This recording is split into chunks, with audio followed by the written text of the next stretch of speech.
We hope that you have a pen and paper readily available, because today we're going to take some notes in Genesis chapter 49.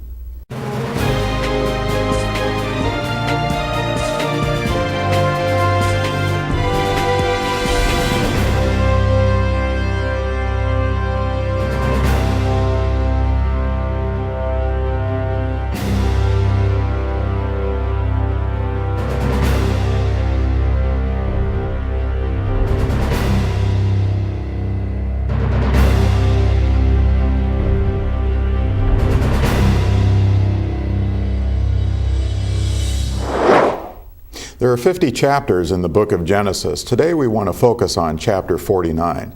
Greetings, I'm David Brett, here with John Fisher, bringing you Revealing the Truth. And when one does a study in the book of Genesis, if you have, then you'll notice when you get to chapter 49, you really need to spend extra time there, more so than with any of the other chapters. The reason being is because of the focus on the 12 tribes of Israel.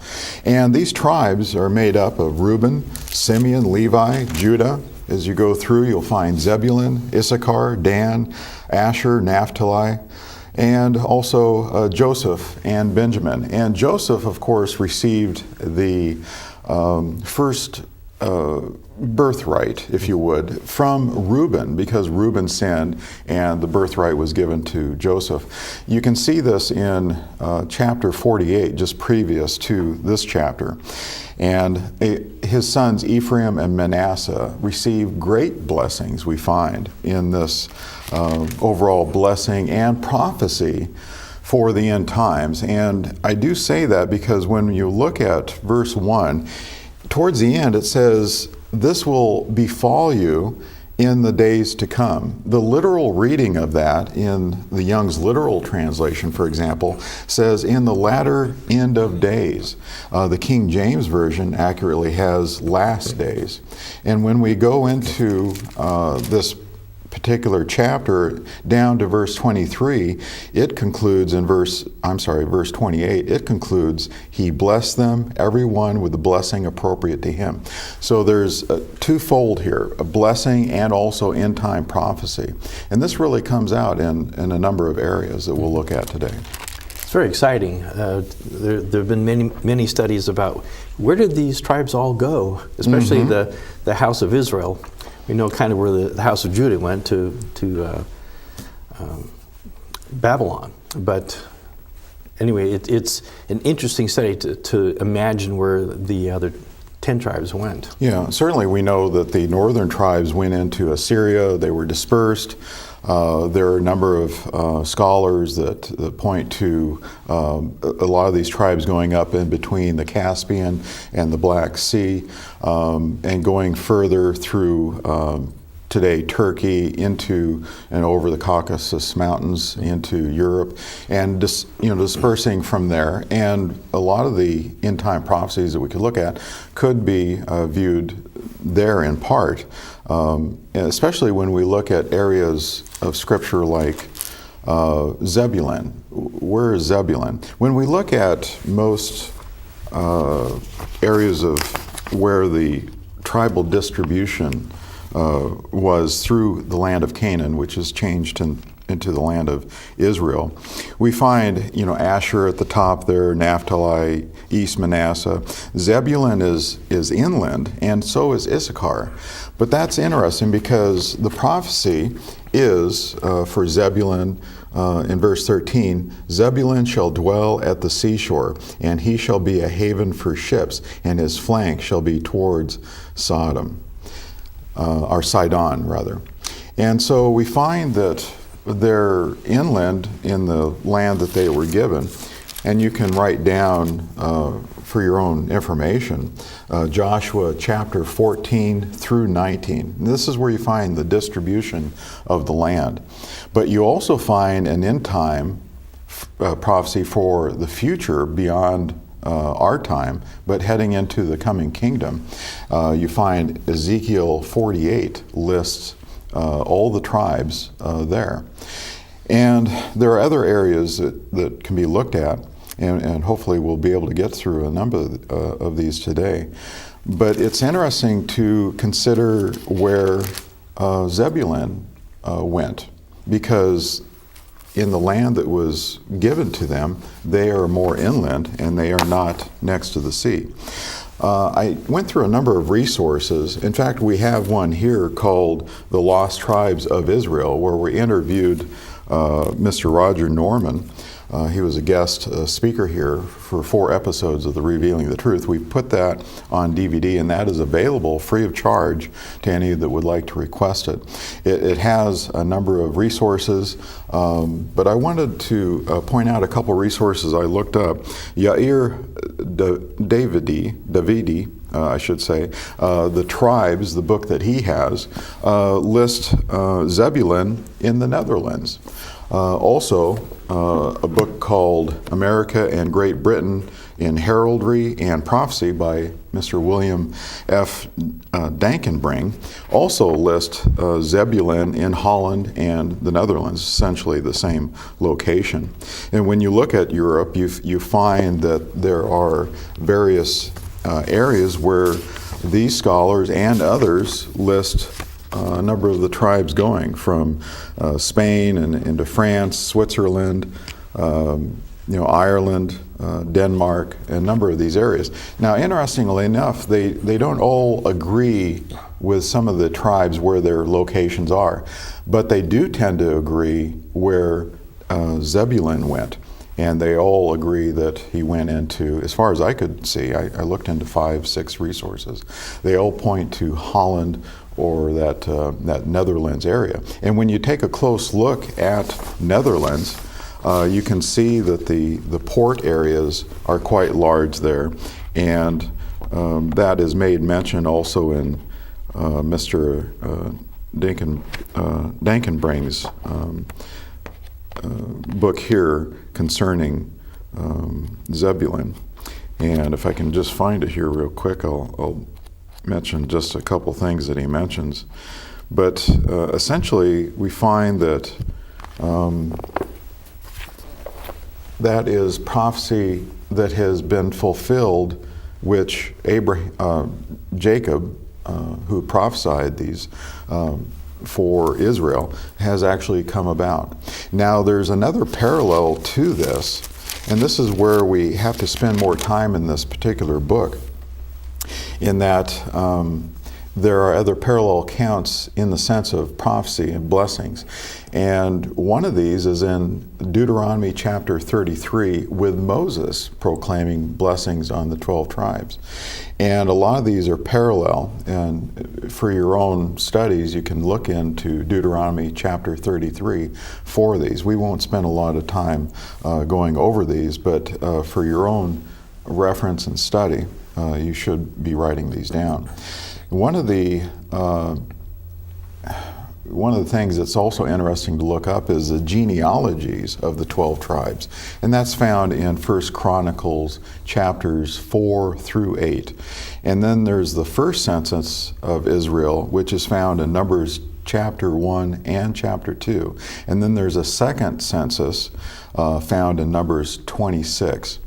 So there are a number of areas to look at. In the census, it's interesting to note that only those of the age of accountability were able to be counted. And there's a number of areas which we could look at concerning the age of accountability, which we find clearly laid out as the age of 20. For example, when Israel kept disobeying Yahweh and finally he had had enough, they tested him 10 times in the wilderness. He let them die off in the wilderness. That is, all those of the age of 20 and above. They were held accountable. All those under the age of 20 were allowed to come in, along with Joshua and Caleb, who had a different spirit about them. In other words, their attitude towards Yahweh was correct. They blessed him by being obedient to him. They believed and they honored him by doing what he said. The rest of Israel did not. But Yahweh is working things out to where there's going to be a remnant of Israel coming into the coming kingdom. We have a study called The Hope of Israel, and in this we bring out a number of scriptures that point to this end time and these things happening in the future. Now, when we go through these different tribes, we find the different locations. For example, Yair Davidi says that Reuben ended up in France. There's evidence that for Simeon and Levi, they were scattered into Wales and Ireland. For Judah, of course, we identify Judah today where they're at. But also Zebulun, of course, we looked at that, the Netherlands, Holland. Also Issachar, Swiss, and the Finns. And Dan makes up the Danes and the Celts. For Gad, Sweden, and for Asher, Ireland, and for Naphtali, the Norwegians. And with Joseph, we're looking at a fruitful bough by a spring. Its branches run over the wall. The blessing for Joseph was extremely large when you look at this. And it says his bow remained firm and his arms were agile from the hands of the mighty one of Jacob. Well, who is that? That's Yahweh. So Yahweh is definitely involved in blessing and seeing these blessings and prophecies come about. Now some, like William Dankenbring and Yair Davidi, they disagree on the location of Ephraim and Manasseh. One will say, well, one is in Britain and the other is in America, and vice versa. So the scholars don't necessarily agree where they are, but they do point to America and Great Britain. And we see that the branches running over the wall. From Europe, we have descendants of the tribes coming over to America. A number of the laws set up and established in this country were for the purpose of living by, and they stem directly from the Bible. So it's important to understand where we've come from and who we are as a people. But it's important to understand that Yahweh is not, it's also important to understand that Yahweh is not done with Israel.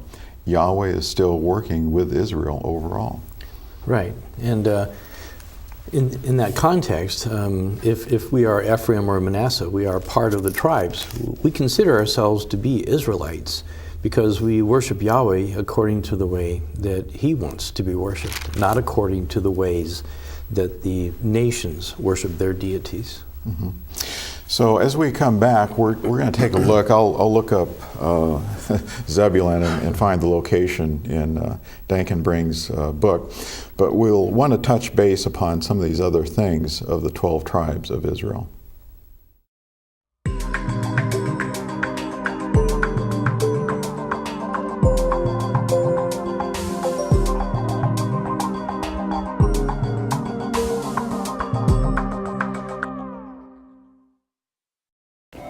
Did you know that the Heavenly Father's name has been purposely covered up in the Bible almost 7,000 times?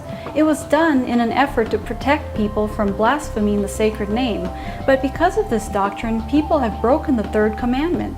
It's time to come out of man-made errors and into the true worship of Yahweh, our Heavenly Father. To learn more, request your free in-depth study entitled The Mistaken J. Write to YAIY, 2963 County Road 233, Kingdom City, Missouri 65262, or visit us online at yaiy.org. You may also call toll-free 1-877-642-4101.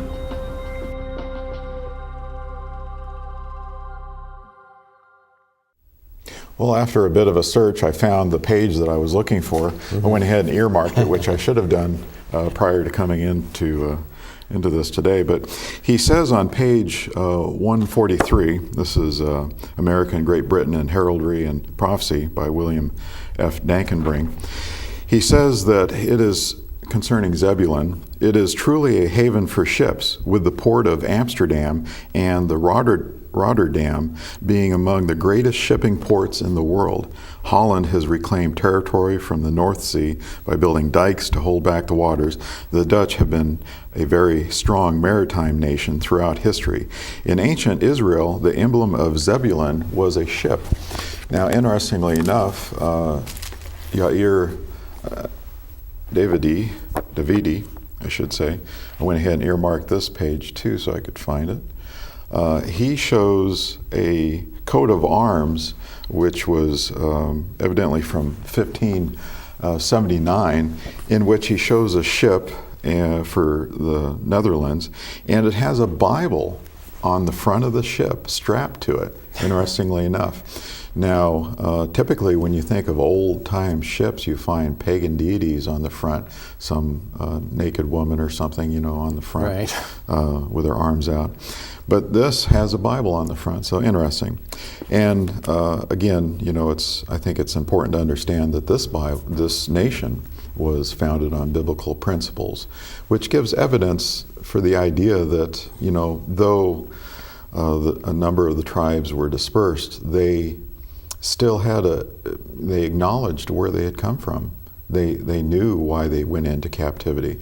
So did Judah. When Judah came back from Babylonian captivity, they made sure that they were careful to observe the Sabbath, and they went away because they were disregarding Yahweh's Sabbaths, specifically the sabbaticals. And so 490 years of sabbaticals, within that time period, there would have been 70. So 7 times 70, 490. That's probably why Yahshua said, when asked, well, how often should I forgive my brother? Well, 7 times, 7 times was asked? No, 7 times 7, 490. It's probably a reference back to that time. Yeah, it's interesting reading Paul's writings in Romans as well as in Ephesians. He speaks to the, quote, Gentiles, who I see as the Hellenized house of Israel, saying that you have been strangers from the commonwealth of Israel, not to the commonwealth of Israel, which implies to me that he's acknowledging that they once were of Israel and they've come back, not that they're new to Israel. Anyway, so for me, there's just all through the scriptures, there's this idea that the house of Israel, the 10 tribes, will be scattered and then be brought back into, together with the house of Judah in the end times. Yeah. Thinking about some of these things, when we look at Simeon and Levi, they were cruel. They took revenge on their sister Dinah, for example. They're the only 2 of the 12 sons of Jacob who went into the land to take revenge, and they were cruel. It says in verse 6, towards the middle there, their self-will, they lamed oxen, cursed be their anger, for it is fierce, and their wrath, for it is cruel. And the prophecy for them is, Yahweh said, Jacob is saying on Yahweh's behalf, ultimately, I will disperse them in Jacob. I will scatter them in Israel. And when we look at Levi, of course, they were given cities, but they were not given a specific land other than to be joining with the southern tribes. Simeon is listed, and when we look at the distribution of the lands in Joshua chapters 14 through 19, we find Simeon is given land with Judah in the south. But we don't consider Simeon as part of the southern tribes. Eventually, Simeon was assimilated into the northern tribes, and there's a number of references we could look at, but I'll just mention these so you can write them down and look them up. But in 2 Chronicles 15, verse 9, also 2 Chronicles 34 and verse 6. Also going back in some resources, you'll find notes on 1 Kings 11 and verse 13. But essentially, Simeon is rendered with the northern tribes eventually. So the prophecy that I will disperse them in Israel, essentially, has taken place and did take place. And we have evidence for that. The nice thing about going through the book of Genesis, all the chapters, is that we see Yahweh's hand at work and being what he has wanted to take place, what he said will take place, has for the most part taken place. But yet there's still prophecy to come. And we look forward to a time in which ultimately Yahshua will establish the kingdom. But before that time, there are going to be problems. One of the prophecies that I wanted to take a look at, which I've never seen brought out in any other resource, so this may be the first time you'll have heard of this, but I want you to consider the washing of the garments in wine for Judah. Now, a lot of the resources will say, I think rightfully so, that this is a blessing. And his robes in the blood of grapes. Essentially, there being so much abundance for Judah that, it says his eyes are dull, are dark from wine, and his teeth white from milk. There's a sense of blessing in this. But as you recall, we started out mentioning that in the Young's literal translation, verse 1 of 49 says, in the latter end of days. So this is prophecy also for the last days, in which there's something else to be looked at here. In Zechariah, actually let's go to Isaiah 63 and starting in verse 2 there, where we find prophecy of Yahshua. And we know that Yahshua and Yahweh are going to pour out wrath. In Revelation, it mentions the wrath of Yahweh and his Lamb. In Isaiah 63 in verse 2, we start out, it says, why is your apparel red and your garments like the one who treads in the winepress? I have trodden the wine trough alone, and from the peoples there was no man with me. I also trod them in my anger and trampled them in my wrath, and their lifeblood is sprinkled on my garments, and I stained all my raiment. For the day of vengeance was in my heart, and my year of redemption has come. I looked, and there was no one to help, and I was astonished, and there was no one to uphold. So my own arm brought salvation to me, and my wrath upheld me. I trod down the peoples in my anger, and made them drunk in my wrath, and I poured out their lifeblood on the earth. Now, there's other areas in which the blood is up to the bridle. When we talk about Armageddon, when we talk about the nations surrounding Israel at the very end of the age, Yahweh's wrath is going to be poured out like no other time. It's going to be fire that's consuming. It's going to be a bloodbath. It's not going to be a great time. And so when people look forward to the Messiah's return, they need to understand that there is going to be a bloodbath before that time. And that's not something a lot of people want to talk about. But when we go back to Genesis 49, we find out that Judah is also going to be playing a role because they are in Israel at this time. When we look at Zechariah chapter 12, 1 through 8, let's read what is said here. The burden of the word of Yahweh concerning Israel. Thus declares Yahweh, who stretches out the heavens, lays the foundation of the earth, and who forms the spirit of man within him. That's to get our attention. Behold, now listen, I am going to make Jerusalem a cup that causes reeling to the peoples around. And when the siege is against Jerusalem, in other words, when the nations, all of them, come against Israel, it will also be against Judah. It will come about in that day that I will make Jerusalem a heavy stone for all the peoples. All who lift it will be severely injured. And all the nations of the earth will be gathered against it. In that day, declares Yahweh. And thinking about all the nations, where is America in prophecy? Where is Europe in prophecy? Well, evidently, if they're still a nation at that time, if we're still a nation at this time, then we're going to be gathered against Israel. Interesting. But it says in verse 4, in that day, declares Yahweh, I will strike every horse with bewilderment and his rider with madness. But I will watch over the house of Judah, while I strike every horse of the peoples with blindness. Then the clan, I should mention here, he will watch over the peoples. In Revelation 13, there's prophecy there for that to take place. But in verse 5, it says, Then the clans of Judah will say in their hearts, a strong support for us are the inhabitants of Jerusalem through Yahweh the host, their Elohim. In that day I will make the clans of Judah like a firepot among pieces of wood, and a flaming torch among sheaves.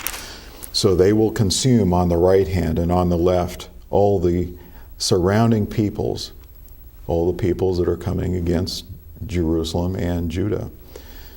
While the inhabitants of Jerusalem again dwell on their own sites in Jerusalem, Yahweh will save the tents of Judah first, in order that the glory of the house of David and the glory of the inhabitants of Jerusalem may not be magnified above Judah. Verse 8, in that day Yahweh will defend, so Yahweh is still involved here, Yahshua is involved, will defend the inhabitants of Jerusalem, and the one who is feeble among them in that day will be like David. Well, like David. Well, David is known as a warrior. And the house of David will be like Elohim. That's the Hebrew word for, as it's translated in our translations, God. But like the angel of Yahweh before them. And it will come about in that day that I will set about to destroy all the nations that come against Jerusalem. I will pour out on the house of David, on the inhabitants of Jerusalem, the spirit of grace and supplication. So this is coming, and the people are going to see Yahshua, and these things will come about. But Judah, like Elohim, and these prophecies being worked out, it's interesting to see just how important it is to consider the prophecies of old for the times that have not only taken place, but the times that are yet ahead of us. This book of Genesis, and this specific chapter within the book of Genesis, is very important to consider. And again, I'd like to encourage our listeners and our viewers to request your free literature, The Hope of Israel, which is a free study that goes over more in depth. Also request your free DVD called The Lost Tribes of Israel with our guest speaker, Mr. Roger Norman, who will give extra resources showing some of these things that we brought up today and more. It's important to understand that Yahweh is not done with Israel. The fact is, He has just begun.